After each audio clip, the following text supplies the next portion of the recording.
Hi friends, இன்றைக்கி ரொம்பவே ஈஸியான போபா டீ செய்கிறதுக்கு அந்த டப்பியோக்கா பேர்ல்ஸ் இருக்குல்ல, அது எப்படி வீட்டிலே பண்ணலாம் அப்படின்றது தான் இந்த வீடியோவில் நம்ம பார்க்க போகிறோம். ரொம்பவே ஈஸியானது தாங்க. வாங்க ஒன் பை ஒன்னாக நம்ம பார்க்கலாம். அதுக்கு ஜவ்வரிசி இருக்கு இல்லையா, அதை வந்து எடுத்துகிட்டு நல்லா மிக்சியில் வந்து நைஸாக அரைச்சிக்கோங்க. அரைச்சதை நல்லா தின்னாக இருக்கிற ஜல்லடை வச்சு நைஸாக அதை வந்து சலிச்சு எடுத்துக்கணும்.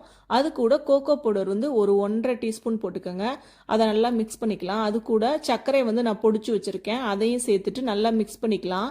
மிக்ஸ் பண்ணிவிட்டு சுடுதண்ணி வந்து நம்ம கொஞ்சம் கொஞ்சமாக இப்போ சேர்க்க போகிறோம். ஒரேடியாக நீங்கள் சேர்த்துறாதீங்க. மாவை நல்லா எல்லா பக்கமும் கலந்து விட்டதுக்கப்புறம் கொஞ்சம் கொஞ்சமாக சேருங்க. ரொம்ப வந்து தண்ணியாக இருக்கக்கூடாது, மாவு நல்லா திக்காக இருக்கணும்.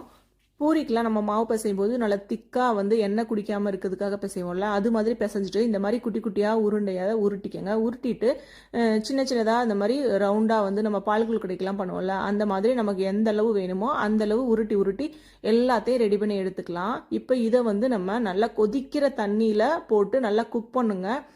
குக் பண்ணும்போது பார்த்தீங்கன்னா நம்ம ஃபஸ்ட்டு நீங்கள் போடும்போது உள்ளே அடியில் போயிடும் எல்லாமே. அதுக்கப்புறம் நல்லா வெந்ததுக்கப்புறம் மேலே வந்துடும். 15 மினிட்ஸு நல்லா மீடியம் ஃப்ளேமில் வச்சுட்டு கொதிக்க விடுங்க. நல்லா கொதிக்கட்டுங்க. கொதிச்சதுக்கப்புறம் நம்ம வந்து வெந்துருச்சா அப்படின்றத நீங்கள் ப்ரெஸ் பண்ணி பார்த்துட்டு இது நல்லா ஆறணுங்க. ஆறினதுக்கப்புறம் நம்ம அலசிட்டு இதை தனியாக எடுத்து வச்சுக்கலாம். இங்கே பாருங்கள் எவ்வளோ சாஃப்டாக நல்லா வெந்திருக்கு பார்த்தீங்களா. நல்லா ஆறட்டுங்க. அதுக்கப்புறமா ஆறினதுக்கப்புறம் நம்ம வந்து இந்த சிரப் வந்து நம்ம காய்ச்சிரும். இதில் என்ன அப்படின்னா ஒயிட் சுகரு, ப்ரௌன் சுகரு, ஃப்ளேவருக்காக காஃபி பவுடர் 1 டீஸ்பூன் சேர்த்துருக்கேன்.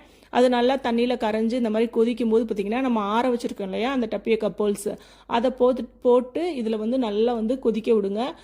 நல்லா கொதிக்க விட்டு ஒரு மணி நேரம் அப்படியே ஆஃப் பண்ணி இதுவும் நல்லா ஆறட்டும். அந்த சிரப்பெல்லாம் உள்ளே இறங்கி நல்ல ஃப்ளேவரோட அந்த காஃபி ஃப்ளேவர் எல்லாம் சேர்ந்து ரொம்ப சூப்பராக இருக்கும். இதில் நம்ம வந்து என்ன ஃப்ளேவர் வேணால் நம்ம இனிமேல் வந்து ஆட் பண்ணிக்கலாங்க. ரோஸ் மில்க் தான் நான் இன்றைக்கி பண்ண போகிறேன். ரோஸ் மில்க் ஆல்ரெடி பண்ணி நான் வந்து ஃப்ரிட்ஜில் வந்து நல்லா சில்லுன்னு இருக்கிறது தான் வந்து சர்வ் பண்ணுறேன். நீங்கள் ஐஸ் கட்டி போடுறதுனாலும் போட்டுக்கலாம், டீ போடுறதுனா போட்டுக்கலாம், இல்லை கோல்டு காஃபி என்ன ஃப்ளேவர் வேணால் நீங்கள் மில்க் சேர்த்துக்கலாம். ரொம்பவே டேஸ்ட்டாக இருக்குங்க. கண்டிப்பாக நீங்கள் ட்ரை பண்ணி பாருங்கள். இந்த வீடியோ உங்களுக்கு பிடிச்சிருந்ததுன்னா உங்கள் ஃப்ரெண்ட்ஸ் அண்ட் ஃபேமிலிக்கு ஷேர் பண்ணுங்கள். மறக்காமல் இந்த வீடியோக்கு லைக் பண்ணிவிட்டு நம்ம சேனலை சப்ஸ்கிரைப் பண்ணிக்கோங்க.